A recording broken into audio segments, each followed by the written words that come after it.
Welcome to the Wisdom of Show. I'm your host, Simon Bowen, and every week I'm speaking to the world's greatest leaders, thinkers, and entrepreneurs about complex issues and impactful leadership. Join us in the Renaissance of Wisdom. Well, welcome to the Wisdom of Show, where we draw timeless lessons from extraordinary leaders and try to get below this shallow world of tips, tricks, and hacks that we seem to live in today.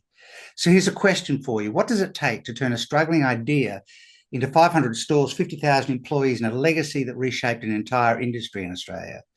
So today I'm joined by Peter Ritchie, the very first McDonald's employee outside North America, who grew McDonald's Australia from zero to more than 500 stores and 50,000 employees, along the way facing setbacks, expanding across Asia Pacific, and building a legacy of leadership that's shaped generations. He's served on major boards in Australia and earned the Order of Australia, and continues to share his wisdom on building systems, scaling businesses, and developing people, which is really a part of his passion.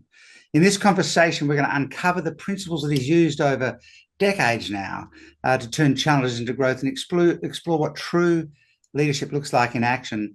I can't wait. Let's dive in and welcome Peter to the podcast. And thanks so much for offering up this time to have this conversation with us. Thank you very much. I've been looking forward to it. I can't start anywhere other than you're the first McDonald's employee outside of North America. I mean, this goes back to 1970, and you get approached. Will you do this thing in Australia for us? I'm sure people are fascinated by the McDonald's story for a start. So I think this expansion into an international market outside of North America, how did that happen? And was your first thought, yeah, I'll do it, or I'm not even sure what this thing is yet? Because 1970 in Australia was not internet connected. We didn't know what McDonald's was. No, we didn't know what it was. So let's just do that so that people get the blanks filled in. Okay.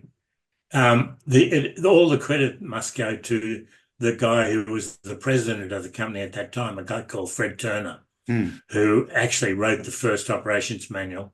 And while Ray Kroc is known as the founder and was, Fred Turner was his first employee and really did all the hard work.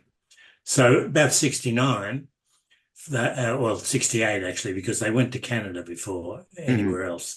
Fred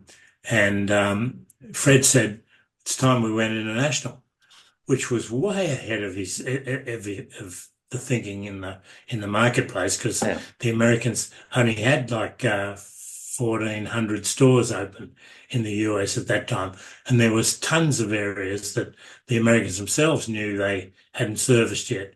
But Fred said, "No, I want to establish a head in some of these countries that we know, or they thought they knew." So they looked for local managers in Japan, Germany, and Australia, and luckily enough, their attitude was locals. Local. They wanted somebody they could take back to the US and train, and then let them open in their own country and be the Mr. McDonald's in those countries. So West Germany, why'd they do that? Because there were a lot of servicemen still there, a lot of American feet on the ground in that market. Same with Japan after the Second World War. And in Australia, that was Vietnam War days, and there was a lot of Americans here then, mainly on leave from serving in Vietnam. So, but you might well ask, why the hell would you choose a little Mickey Mouse market way down in the South Pacific like this? And I've even asked myself that question for a long time in the early days, because it was so hard. Anyway, why did I choose it? Not because I saw some fantastic vision of success, but because I wanted an adventure. So I was purely looking for an adventure. Isn't that interesting? I mean, what a unexpected and refreshing way of thinking about going into a business enterprise in a capacity, in a senior leadership. Because business is certainly an adventure, right? It's a full contact sport. It's absolutely. It's not for the faint-hearted. And so you know, uh, you came from an accounting and structured sort of background. This was going to need, systems and franchising. I mean, did you, and governance structures, did you have a sense of that at the time? Or did you really go in looking for an adventure and I'm just going to find out what happens? Yeah, a little bit like that. I'll tell you, though, um, I was really a. Have you heard of Harold Janine, Mm, who ran AT&T in those yes, days? yes, I loved his book called Managing, because he ran things by the numbers. yes. It was all about numbers, performing to budgets, et cetera, et cetera. And that was my background as an accountant. So I understood it really well, and it was was sort of my bailiwick. Yeah. So there was that, and then the second thing was immediately I met Fred Turner, the president. We hit it off. And I can't tell you exactly why, because he was a hard guy to communicate with and get to know. But for some reason, he took a liking to me and me to him. And so that helped. I always say, best career tip I can give you is become a good friend of the president. Um, Half jokingly, of course, but it was true that through the hard times, he really supported me, gave me all the help I needed, and all sorts of help, Yeah. um, just by linking me up with the right people in North America.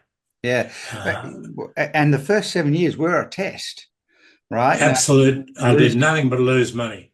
yeah. I think 15 million in the first 7 years or something. So Yep. that, that brings an enormous amount of pressure as well. Yeah, obviously you had the support of the president of the company. So yeah, Yep. that is actually important. Yep. Form a relationship with the people who are going to give you the license to keep going or not. But Yep. when you're on the ground here, if all you're doing is losing money for 7 years, that's pretty brutal. Yep. What did It you was worse than that. It was go worse on? than that. Wasn't just losing money. It was that a whole lot of senior execs in McDonald's, the US, were saying, what are we wasting our time and money in that Uh, Mickey Mouse little market for, you know? And yeah, I knew they were saying it. And to some degree, I thought maybe they're right, you know? Um, so they were in Fred's ear, of course. Fred was strong enough to say no. Some of them were probably, I don't know this, but some of them were probably saying, fire that Ritchie, he doesn't know what he's doing. Otherwise, he'd have been made profit by now, you know. yeah, Um, and Fred didn't. He resisted that urge. He said, stick with him. And the family, I didn't mention family aspect of the company, but it was a real family-based business over there. They recognised that was their target market, of course, yeah. and Fray Kroc and Fred Turner both made sure that they took care of families as Interesting. well as employees. Yeah, interesting. And how did you maintain belief? Like you've potentially got other kind of managers saying get rid of Richie, and you've got this Yeah, one who happens to be the president is has got faith in it. But when you're here and you are the principal leader and you're kind of on the ground on your own here in between times, because back in 1970 we didn't have the internet, you weren't on Zoom all the time, you had to no, make a phone call or probably send a telegram or something. yes. How did you hold with all of that around you? What were the lessons? How did you hold the belief in yourself and what you were trying to do in the middle of Yeah. Yeah, with a great deal of difficulty, I've got to say. It wasn't not easy. It was emotionally draining. yeah My wife's a psychologist, and she probably understands better than anyone else what I was going through. She says you were just refusing to accept defeat. right And there's some truth to that, of course. Um, but I also had to on the surface be brave and aggressive, because I had these really capable young people working for me who I couldn't share any of my doubts with. I had to only share the positives with. Otherwise, I'd have been left with nobody working for me. yeah Um, with a track record that we had of 7 years of growing losses, it wouldn't have inspired that many people. The trajectory of the business up until the 7th or 8th year when we finally made a profit. Yeah, so you make a profit, but then the growth story is 500 stores, 50,000 employees, ultimately growing across Southeast Asia into Singapore and Hong Kong and New Zealand, Yep. the last state of Australia, if I can kind of make that. We made it that in the end for McDonald's. Yeah. So this tough 7 or 8 years, and then this growth. Was there a time or a moment where you thought, hang on a minute, I've cracked this thing open, I've got this figured out now, or was it just an incremental thing? Was there a pivotal moment? There was a moment. First of all, I hadn't franchised any stores. Yep. And a lot of the Yanks were saying to me, come on, we're a franchise organization. That's the strength of the system. But I couldn't ask any Australians to put their money in when I wasn't entirely sure it was going to work myself. So I never franchised until we became profitable. Then I franchised. I started franchising stores here and there whenever I could talk somebody into paying the sort of money that, not a lot by these days standards, but a lot of money by 1969, 1970 standards to get into the business. I didn't have a track record to show them, anything like that. So it was not easy to sell a franchise, but I slowly did. And by 82, I had about 40 franchisees in the system in about 4 or 5 states in Australia. And I've said this in my book, I might have been able to sit back and say, well, it'll roll from here. But then we had the recession of 82, which I think was as impactful, maybe worse, than the GFC that we had in the late 90s. So I had all my franchisees that basically used leasing finance to fund themselves into the business. And of course, leasing finance went up to, I don't know, 24%. Yeah.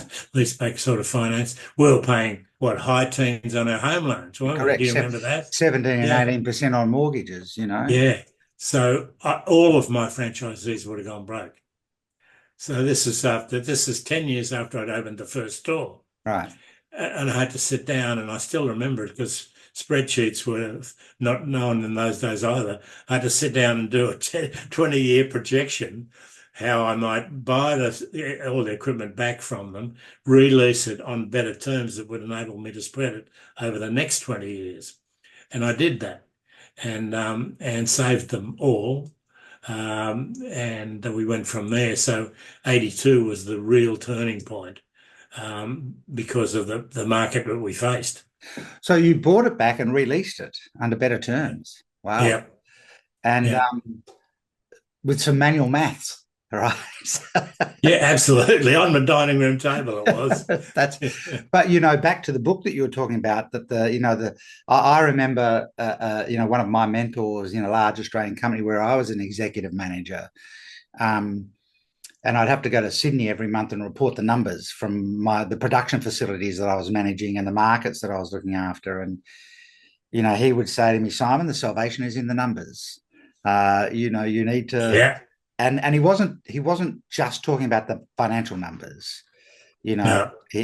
Like all this, like the people numbers, like what's the people math of your business and what's your attrition rate like, but the salvation is in the numbers. You often turnover of people. Yeah. In our case, the way to measure our growing success was transaction count. The more people that we got through the doors in the stores, the more confident I felt that we were through the barrier and we were going to make it. Yeah, that's that Jim Collins idea from Good to Great of what is your profit per X, profit per transaction. Yeah. If you can figure out what that 1X is, you can drive a whole business off the profit per X, profit per transaction. It's a fascinating concept. Well, that gets to if I can interrupt you there, that gets to the core of my, what I believe was my excess. really happened in 1985. Mm, Um, I was making enough money to satisfy the Americans slowly. They were getting a return on their investment, but I wasn't happy myself. I wasn't really achieving anything notable, and we weren't doing the job standards wise, what mm, McDonald's calls quality, service, cleanliness, and value, in the stores.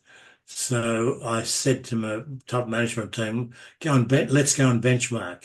And we went to 5 or 6 other countries in the world that were doing better jobs than us. We knew they were. We could see it ourselves. mm, And in France and in England, it wasn't that noticeable. But when we got to Singapore, our nearest neighbour nearly, we sat in the store and we just said, "How can we ever do this? It's so good."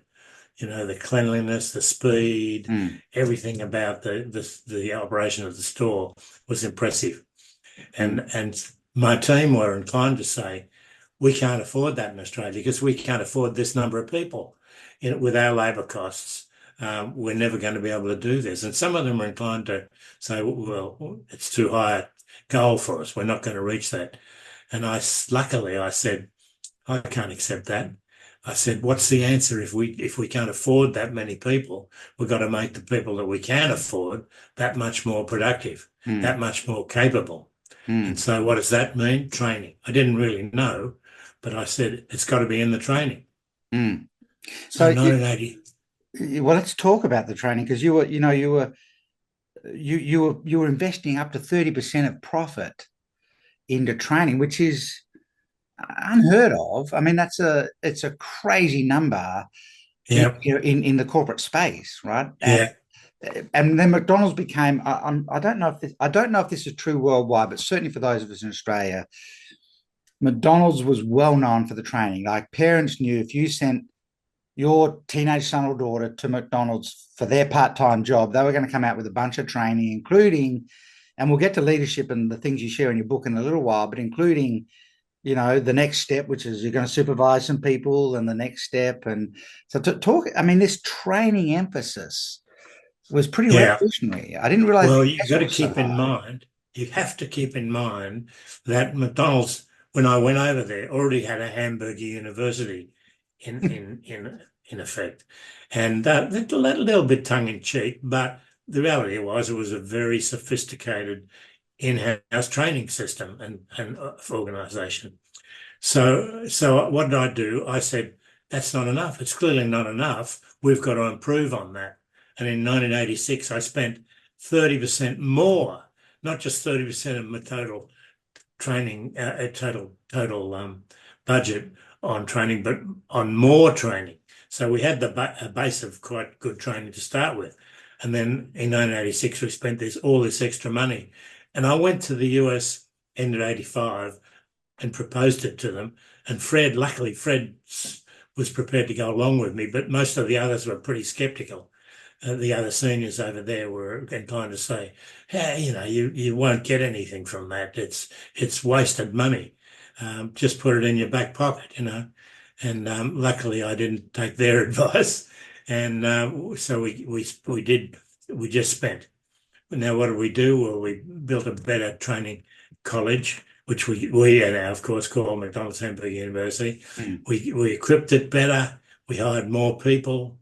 We upgraded our operations manual and training manuals, to the point where now the one that they use worldwide, we wrote, back as a result of that decision of mine in 1986. So that's the result was 5 years later, our country, Australia, became the most efficient, most capable McDonald's crew in the world, mm, and we're still there. mm. And it's surprising me. I keep checking on it because I don't want it to slide, but I think it may be inevitable at some point. But we're still number one in the world in a measurement of productivity that is really objective in McDonald's. Yeah.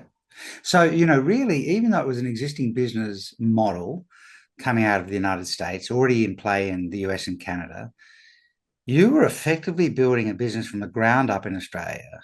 And all of the infrastructure, the systems, the SOPs, the manuals, the training, the staffing, and everything.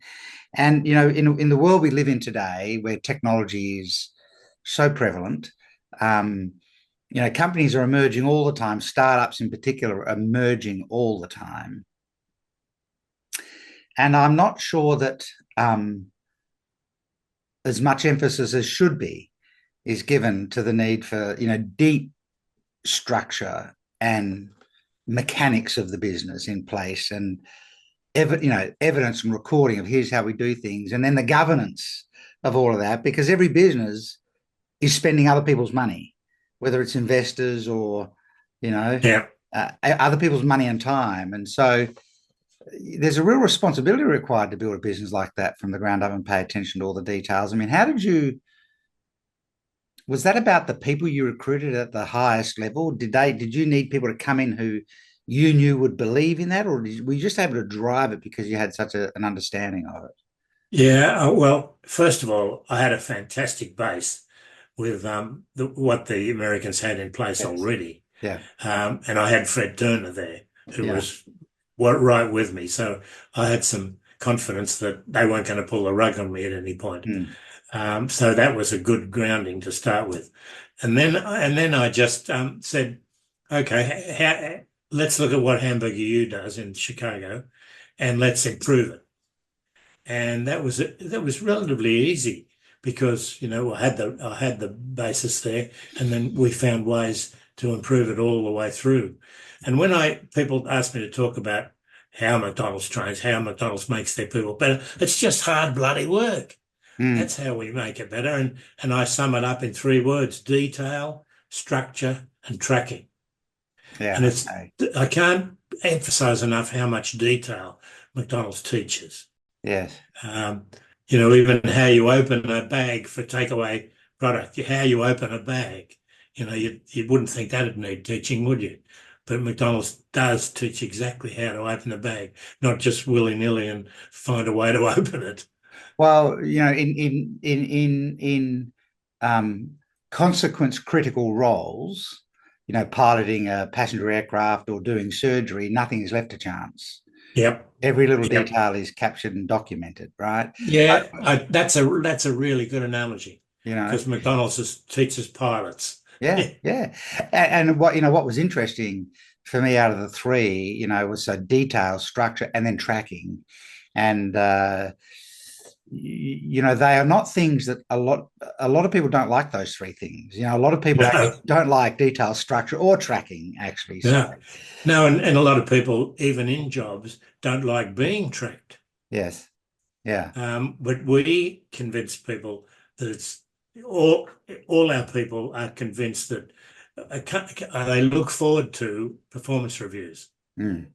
because they know they're going to benefit from it. Yeah. And I remember vividly the first time my boss scheduled a performance review with me. I thought, oh, geez, I was like a typical Australian. I didn't want to hear any criticism. Yeah, I just yeah. wanted to hear good things. Well, and you brought that experience and expertise not just as a board member, but an investor, in Guzman y Gomez, and I'm sure you brought that knowledge with you. But you've also sat on multiple other boards in Australia, including banks, um, and you know what, and some large companies. Did you notice gaps at the board level of that detail, structure, and tracking that you felt like I've got an oversight or governance accountability. I've got to get this closed, but I'm on the board. I'm not hands-on in the business now. Yeah, We might all have this fallacy that the very large companies have all this pinned down, but I suspect you saw gaps when you sat at that board level. absolutely. And I've got to be careful what Of I course. talk about and refer to, but what you have to resist when you're an outside board member is micromanaging trying to be the chief executive Yeah. yourself. Yeah. Um, and so I'm a great believer in being a resource for the managing director, but not doing his job for him or her. I found it very hard to keep my hands off. And I can't say I was greatly successful in bringing training to an organisation like, for instance, Yeah. because they had their training, they had a training college and all sorts of things, but they didn't have the right attitude. Mm. They weren't. What's the word? That wasn't part of their culture. Mm. Learning. Mm. Um, and I couldn't bring it. I could not bring that as an outside board member Mm. to the organisation. Um, could I have done it in an inside sort of role? Yes, probably, but I'm not entirely convinced. It would have been a big job. Yeah. Could you, if you took over the CEO role of a company and knowing what you know, and seeing the gaps in, detail, structure, and tracking, and wanting to, and holes in training and things like that, if you're in that principal chair where you do hold authority and you had the support of the chair of the board, do It's, you? it's such an important thing you just said. Yeah, The chair, and I'd say chair of the board, chair and the board. yeah. Do But you think if I you? did, Yeah. if I did, I reckon I could do it pretty easily. Right. You could turn the momentum around if Yep. even if there was some mismatch of attitude and things like that. And I suspect that also means, and we'll talk about this again a little bit later on. Um, Not everybody's a fit, right, for what you're trying to do. No, no, no. Yeah, no. And a lot of people need convincing about that level of training. Yeah. If you don't have it, you won't get it. Yeah, yeah. So let's before we kind of leave the bigger picture, um, you did expand into international markets, some non-English speaking as their primary language. So this whole Asia Pacific expansion legacy that you left behind. A lot of people these days really like the idea of being in multiple international markets. What were the big kind of standout lessons for you that you learned, through Yeah. the robust kind of feedback that came from mentoring international markets? Just one major thing Yeah. that I got from Fred Turner's support of me, that was commit to a local manager and give he or she real responsibility. Yeah. And that's all I did around Asia. Found partners and sort of supported them in letting them do the job. Yeah. Right. So, well, it's sometimes a tendency for companies to wheel. Um, we won't name names, but it's not unusual in the mining and energy sector, for companies to wheel the team in from the primary country, and Yeah, we're going to run the region, um, and that brings an entirely different cultural norm of how companies operate. yeah, Um, and yeah, I suppose you're employing local people. uh, Having a local manager means there's a level of understanding there, and McDonald's did that as a strategy, generally speaking, around the world. absolutely. Yep, yep. It depended on what the laws of the country allowed.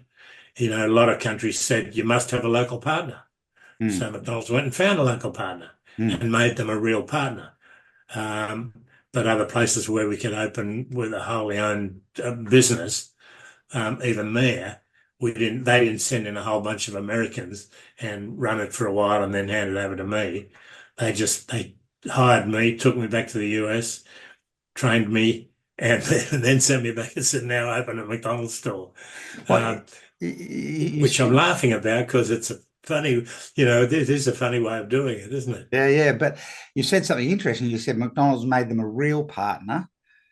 Just Yeah, tap into, real partner as opposed to a partner. Just dive into that. Obviously, I think there's a lot behind that word that you use. They made them a real partner. yeah. Well, I was just referring to the legal structure Yeah, because Fred always called me my partner. right. He just used that term because it suited him because that's what he wanted to convey. He Yes, wanted to convey that I was his partner in Australia. yes. And I wasn't in reality, I was just an employee. Um, but I subsequently talked the US into selling myself and some of my top management team a share of the business. But that's another story altogether, so I won't go into it. But when, so legally, they were establishing real commercial partnerships as opposed to supplier kind of customer or vendor relationship. So a genuine commercial partnership. Partnership. Yep, yep, Interesting. yeah. Interesting. And can I tell you that it was distinctly different, the operations in other places around the world? No, it really didn't. You couldn't have told as an outsider walking in that it was not a partnership or a Yeah. wholly owned subsidiary like Australia. Yeah. Interesting. So you've written a book, about this, and it's got the golden arches on the front of the book, and it's the lessons obviously you've drawn from that. Just give people the name of the book. I know it's just sold out now. The magic of McDonald's. Yeah, right. Bring it So, to your business.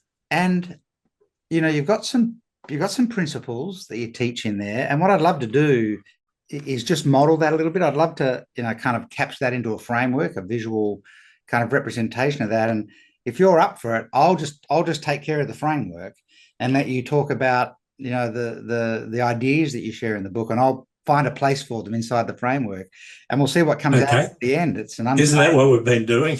well, Isn't that kind just of, what we've been doing? kind of, but I think you've got a much kind of even deeper articulation of this. If you think about, if we think about, young people today, and you did share with me beforehand, you're talking in an Australian context, but what is your concern about young leaders today?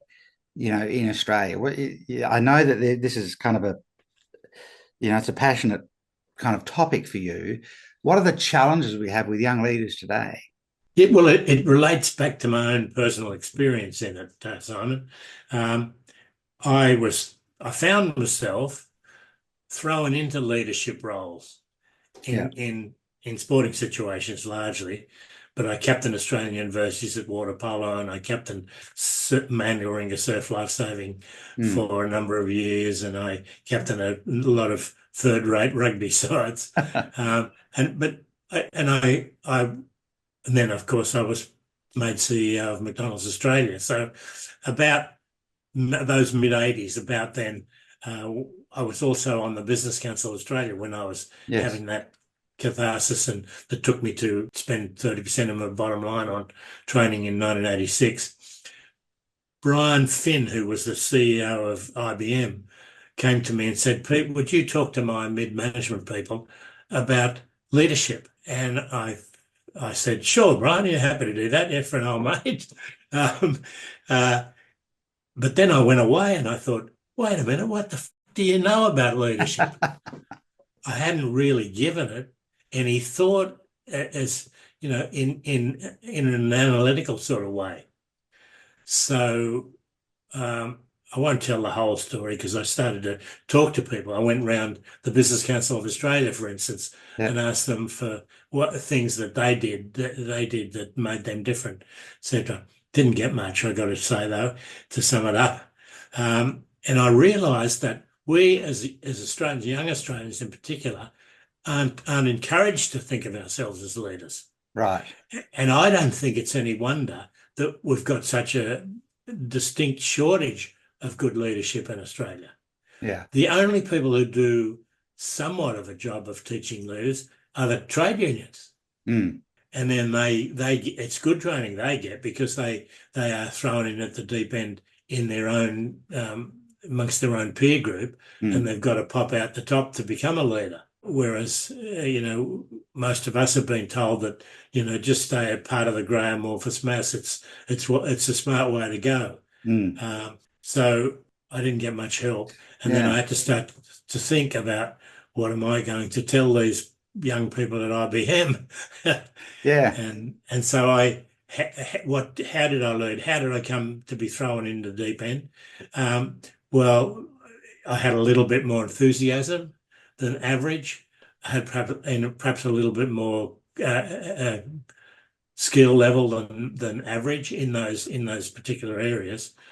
So that was the core of it. And then it was instinct. It was all instinct. I did things instinctively, like I knew what made a team function, a sporting team. And all I did was, and I make no further claim than this, all I did was do those things that I knew worked in teams, to make them winners. Yeah. And so, if I'm summarizing what you're saying, you are this person that's been cast as a leader, then with a question mark, am I a leader?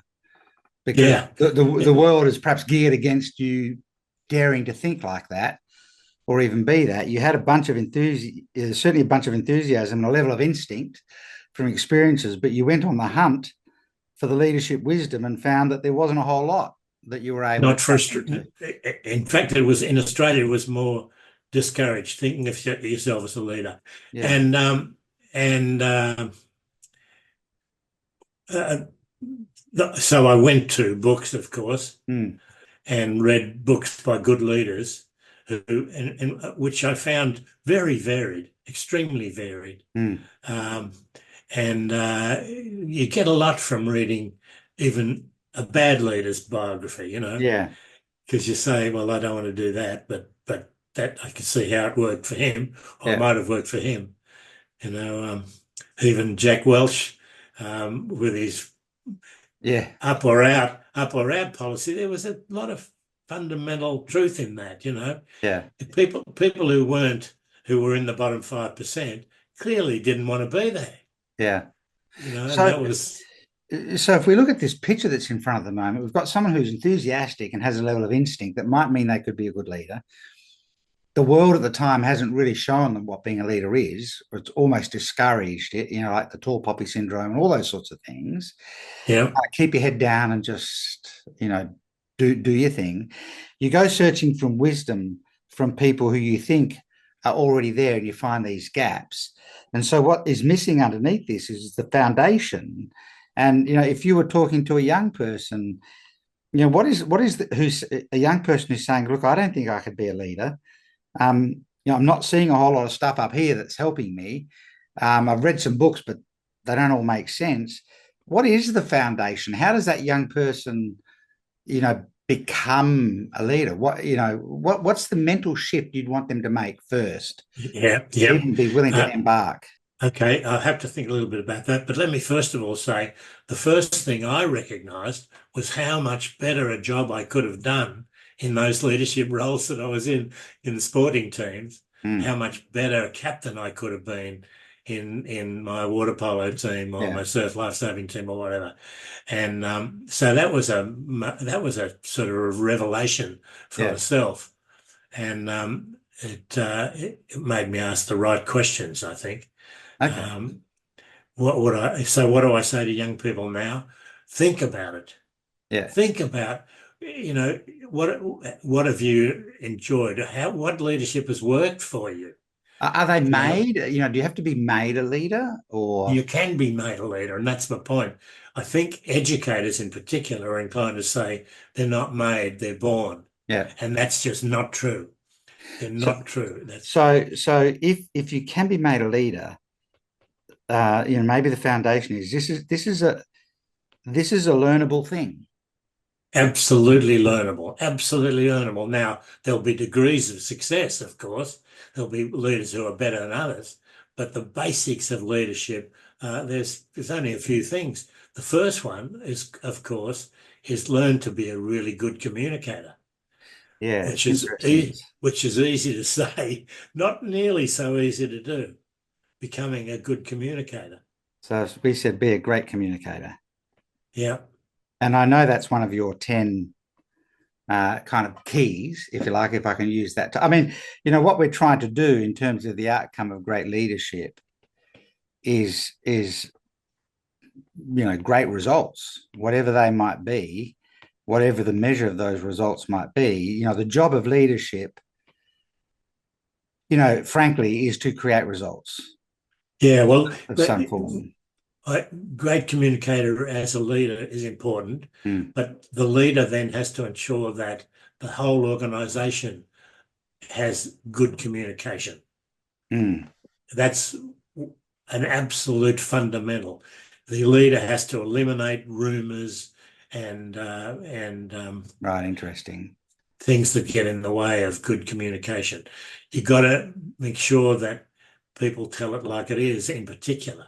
Yeah, And that's sometimes hard for a leader to do because leaders like to hear good news. yeah, yeah, And it's it takes some guts for people not to deliver a message that is not good news, but they need to be able to do that. yeah. So So that's I like steps. If we say this is learnable, and I'm building a little map here for someone who wants to be a great leader, I'm going to take them through 4 phases. I have to let yep. people know I've got a bit of a head start. I know what your 10 principles are. What's the starting point for someone to even just get on the track?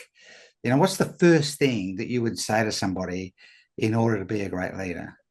I'd say one word, think. Yeah. Um, so then that would lead you to um, what do my people want from me? What do Mm. they want me to be? Oh, Um, okay. So if we said the first thing here is, be be the leader. yeah, okay. So be the leader. People, Yeah. and you said this before, the young employees of McDonald's couldn't afford to see you go to water in the tough 7 years, right? When you're building loss on Yeah. loss, they need you to be the leader. They need you to be Yep. stable. Strong. Yeah, and Yep. I know one of your key things. It might be the first one in the book. Accept responsibility. Let's actually use the 10 things and see if we can fit them in here, and we'll see what emerges out of this. Okay. So this idea of accept responsibility, be the leader. This is a little bit about who are you going to be, if you like. So think about Yep. who are you going to be as a leader in the Yep. first column. Is there anything You else? might you might think what you might have an idea of what good leadership is, Yes. but you really want to know what your people want. What do they want? Okay. It, Yeah. it's more important what they want than what you want. Okay. So then the second column potentially is okay. So who are you going to be, and then who do your people need you to be, and what does that actually look like? So from a people perspective, you um, talk me through some of the things that you think are really important from leaders. We've got great communication. Yeah. Okay. The Um, first thing you tell them, your people, is that you're going to make them the smartest in the industry. You're going to keep their personal growth going as well as their job skills.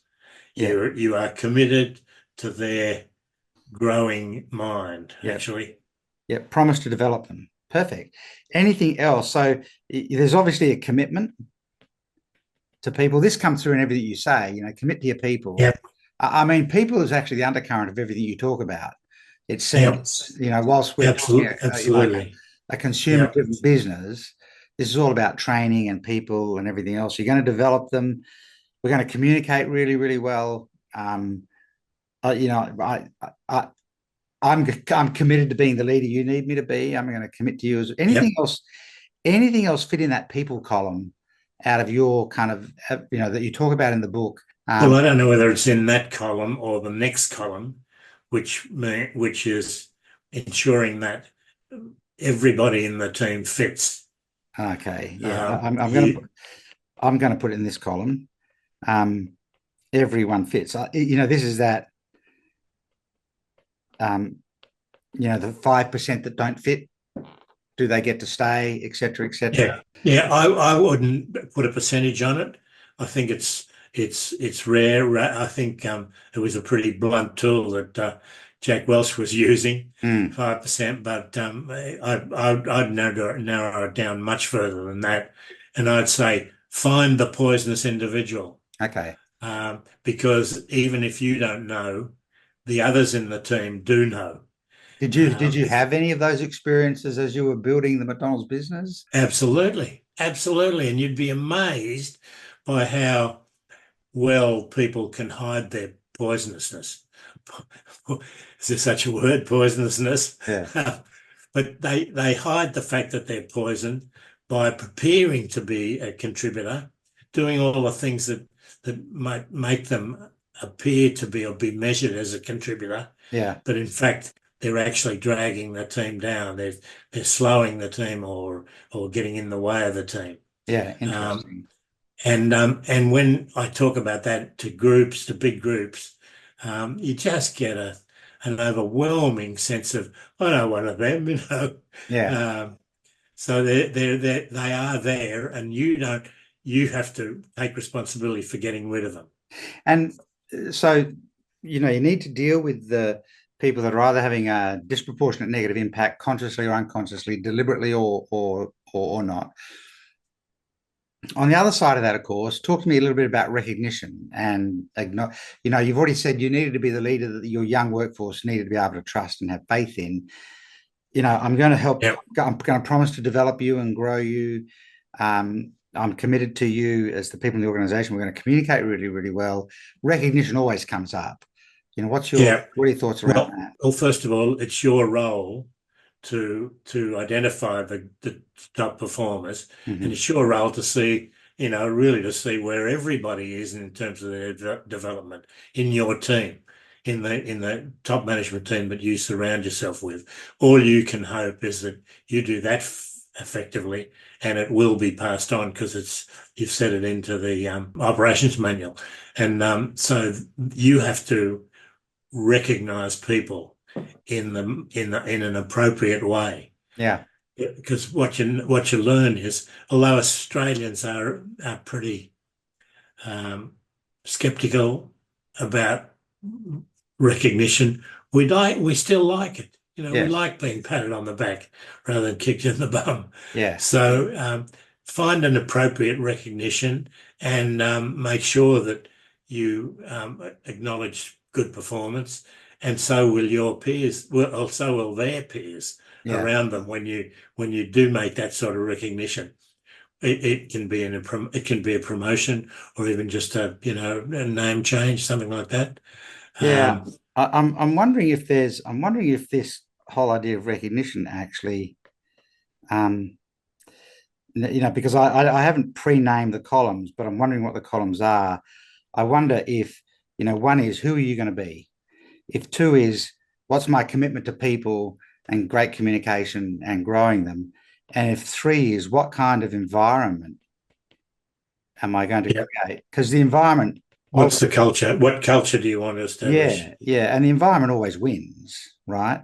And Yep. so, you know, recognition, um, you know, remove toxicity. You I know, would say, I would say, because this is just my oh, instinct, um, a family type feeling. Um, well, it certainly worked in McDonald's. yeah. And then Um, what, you know, what should the experience be that someone has in a high performing country? I mean, company.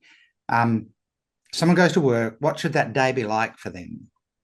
well, they should be looking forward to it to start with Okay. before they get there. So, Um, so what is that going to look like then? What, you know, how would they, you know, obviously they're going to enjoy the place. yeah, yeah, yeah. Well, it's a family with plenty of love. I mean, I never use that term, um, but it's what you feel when I had lunch with the top management team at McDonald's just a couple of weeks ago. Came out feeling so loved. You Yeah. know, So, you know, all right, if, you know, for people that might get hung up on it, let's at least talk about the word care, you know, felt cared for. yeah, love and care. Should, is it too much for people to expect that work should be fun? No, and maybe that's your next heading. I don't know, but spending time and creating things that make their job fun is vital. And you can't extend that much further than the top team you work with. Yeah. But then you've got to rely on them passing that on, having that attitude and passing it on. But you find yourself suddenly being referred to as a fun company. Right. Did you actually really clearly establish that expectation with your senior team? If I go and Yep, visit a yep, store, I should walk in and feel like these people are having fun. And yep, you're my team. You're responsible for driving that down through the company. yep, absolutely. Yeah.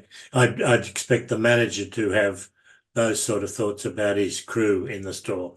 And Mm. that they're kids, in many cases there. So it's it's a very, very important um attitude to have, that Mm.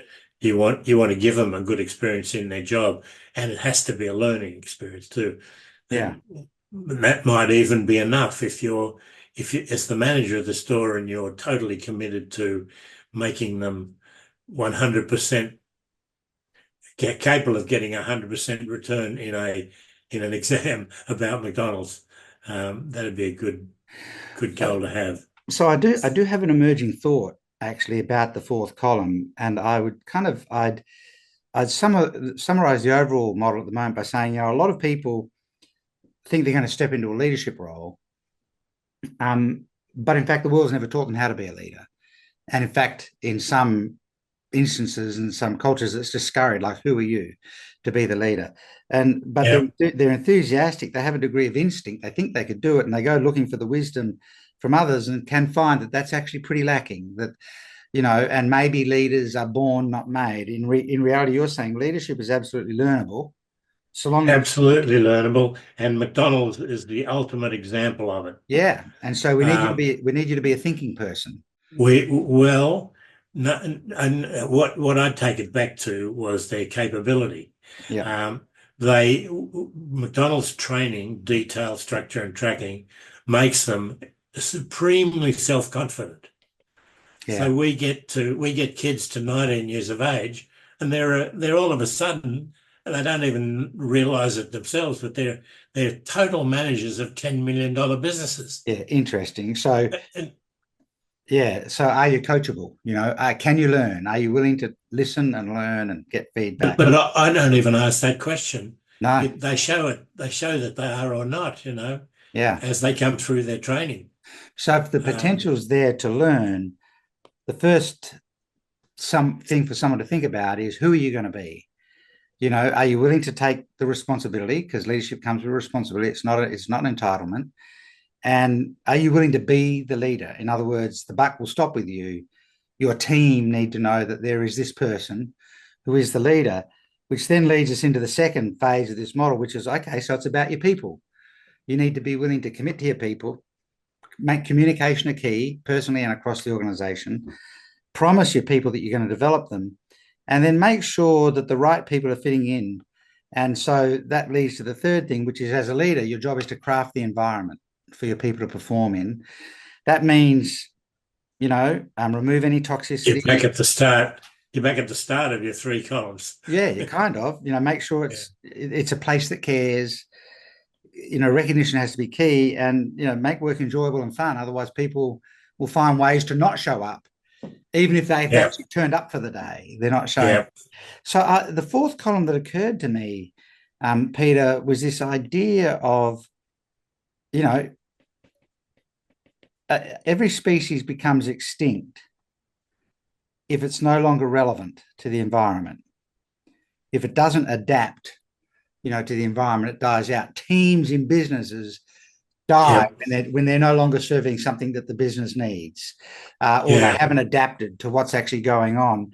What sort of qualities live in this column for a great leader who's always able to keep their business or their teams really relevant to what's actually going on? Yeah, it's funny you hit on that, because I sum it up as a culture of change, and in fact, in McDonald's, I changed the word to um, uh, a culture of morphing. Okay. Um, you become something else. Yeah. It's not just change; you become something else, Mm. um, and that goes all the way back to. And I wanted to take you on the environment thing, all the way back to um, the the detail, structure, and tracking of the Yeah. training, because it all hangs around supreme self-confidence. Interesting. And you can give that to young people, from my personal experience, in a very short time if you train them in the sort of details that we do. Yeah, and this detail, structure, and tracking is almost the blueprint sitting underneath these columns Yep. to do these things, right? Yep. And so, create a culture of change or morphing. Is there anything else you would say that a leader will focus on to make sure their team is relevant and therefore necessary and has a future? No, but I can say a little bit about that, Mm. because it happens in McDonald's instinctively, Right. and sometimes we don't even recognize it ourselves. Oh, okay. What happens is a manager becomes, he is so, or she is so instinctive that they say, "Hey, look, my customers are telling me this or that, and I'd like to try a something or other." And McDonald's is loose enough in their structure to allow that. It's interesting. Um, So, this idea of, trust your instinct, which then also almost says you've got to take a risk now and go to somebody and say, I'd like to give this a go. yep. And they do that because they are so self-confident. Right. Supreme self-confidence might be the word of the day. This is Yeah. this is the McDonald's map for Yep. for creating leaders, at least from McDonald's Australia. But this, Yep. training that sits behind it. So thank you for that. Thank you for kind of helping me map out. This is effectively your book in a visual. Yeah. Yep. It's what you cover in your book, but Yep. in a single frame, if you like. And Yep. obviously all the detail is underneath that. I'd like to go back to, if it's okay, I'd like to just jump back into a couple of questions, and then we'll wrap this up. Um, what sort of advice would you give the next, like, almost leadership paternalistic advice, right? And it's from the premise of, I'm not going to judge what you do with it. What you do with it will be your choice, but here's some advice I'm going to give you as a business leader of the future. What's the most important advice you would give somebody? Now, who am I? You're Who am I talking. giving the advice to? Let's say you're talking to a young founder who's started a company. It's not very early stage startup. It's running. It's delivering into the marketplace. It might be just one location or maybe two, but they really want to start to grow and scale now. They could be in the middle of the first 7 years of McDonald's in Australia, Yeah. they know it, they're confident, they believe it, but they don't have the experience of it yet. And you're going to go, here's my advice to you, take it or leave it, and they will do with it what they will. What would that advice be that you would share with that young business leader? Yeah. I'd keep it pretty simple, and it would depend upon actually how successful they were to that point, because it makes a big difference if you're really battling to make enough money to survive. But I would say, A, hire good people. Mm-hmm. B, train them well, and the results will come. Could it be that simple? And I think it is that simple. Yeah. I'm overjoyed when I see the latest new CEO of McDonald's Australia, Yeah. because I know they like the guy who's just left, a guy called Anthony Martinez, started in the stores, came all the way up through the stores, and he's so self-confident, so capable, such a good communicator. Mm. All of which has been taught to him in that culture of McDonald's. Mm. Is that So, does McDonald's tend to promote from within as a oh company? yeah, absolutely, yeah. Yeah.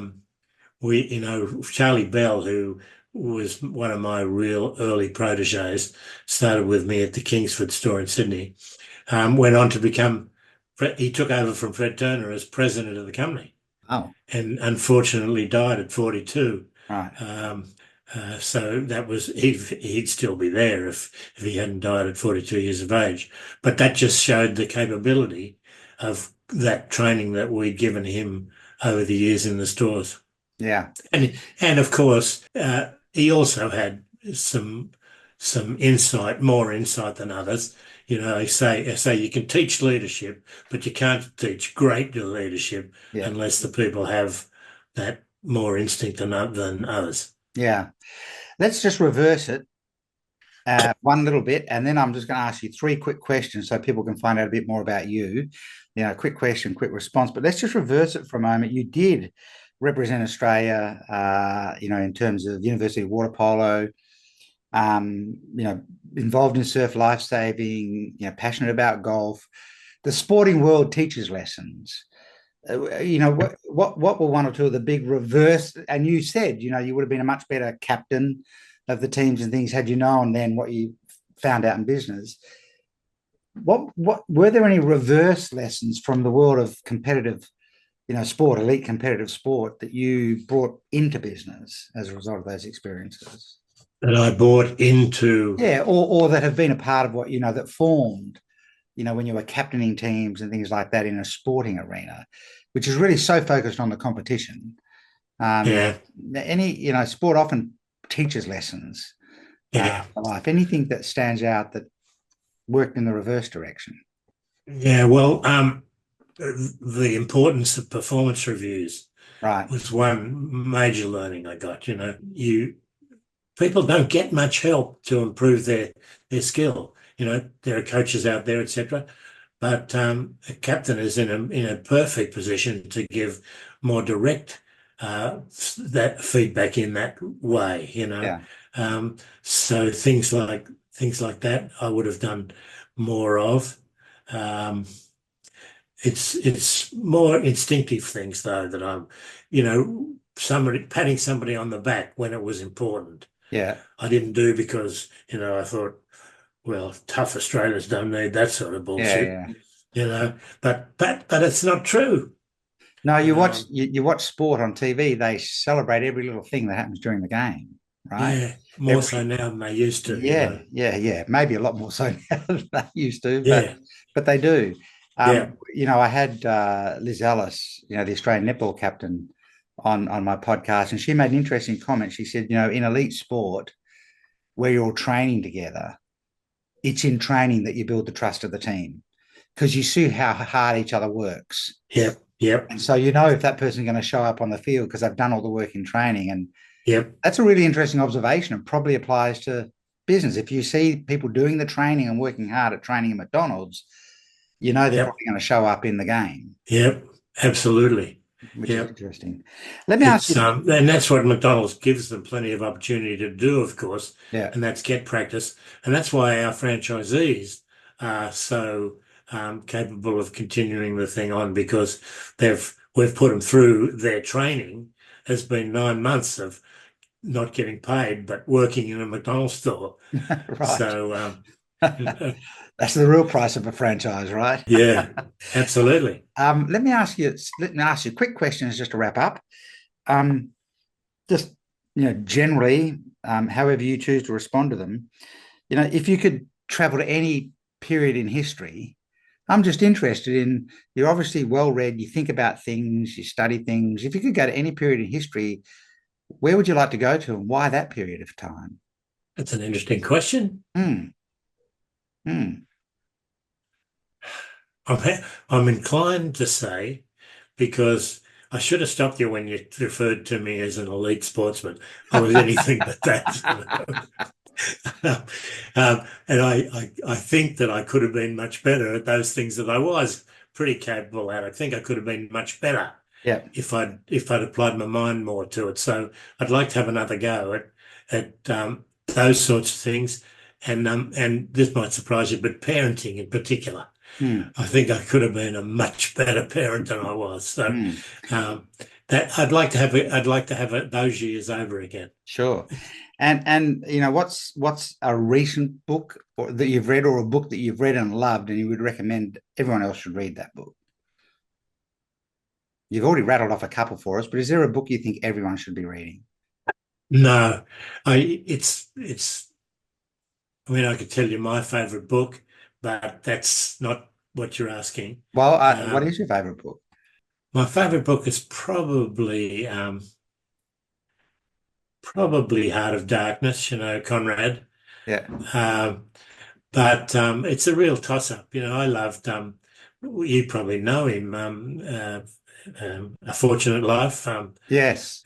Bert, Clancy, was it? no, Bert, Albert Albert Facey. Fa Facey. Facey, yeah, Yes. yeah. Yeah. So they're tiny little books that you know don't rate in most people's views, but I loved them. And then books like Iacocca, you Yes. know, you love reading about a flim flam man because that's what he was, Yeah. Right. an ultimate marketer. And you've got to read that because you don't want to be him, but you want to learn from Sure. how he did things. Yeah. And when you were a kid, when you're a boy, early teen, what did you actually want to be? When you grew up. I mean, I'm I not wanted to be Biggles. Biggles. Biggles, yeah. I wanted to be a pilot. There's a bunch of people that won't know who Biggles was, Peter, Biggles, no, but that's right. the A lot Biggles of, adventure books. yeah, Yeah, well, that's why you wanted to go on an adventure with yeah. McDonald's and be the first employee outside of North America because you're an adventurer at heart. Well, and I still am. I still look for adventures. Yeah, yeah. Goodness me, that's throwing me back to my childhood, the Biggles books. Anyway, Yeah, yeah. I'll let everyone look that up and find out what that's about that isn't familiar with it. Peter, I want to thank you for giving us your time so generously. Um, and letting us inside the McDonald's story Australia, but really it's the McDonald's story worldwide, and what it was what it was and is as a company. And I think people might see through the lens of this podcast why it's also been so wildly successful. It's easy to dismiss it, that it is just this big machine. But you had a president of the company that absolutely believed in you and was prepared to back that in. It was prepared to take the risk through 7 years of tough results that weren't happening. A company that really values training and developing and growing people and installing a supreme level of self-confidence in them, recruits and promotes from within into seeing, so they're building their own leaders, and who really trust in the value of details, structure, and tracking. The salvation is in the numbers very often, and we're not talking about just the financial numbers, but the key underneath all of that is leadership. And I really appreciate the way you've unpacked so much of that. I hope people have got a much deeper sense of just exactly why McDonald's has had the success that it's had. And congratulations to you for what you built in Australia, which is now it's a part of Australian society, right? Just like it is in every other country now. And well, thank you. And my sermon has obviously worked on you because you summed that up so beautifully. Well, it's just all, it's simpler than people think. We don't complicate things, right? Yeah, we and do. it's Yeah, simpler than people think. yeah. Peter, thank you very, very much for your time. Okay. Thanks, Simon. Thank you.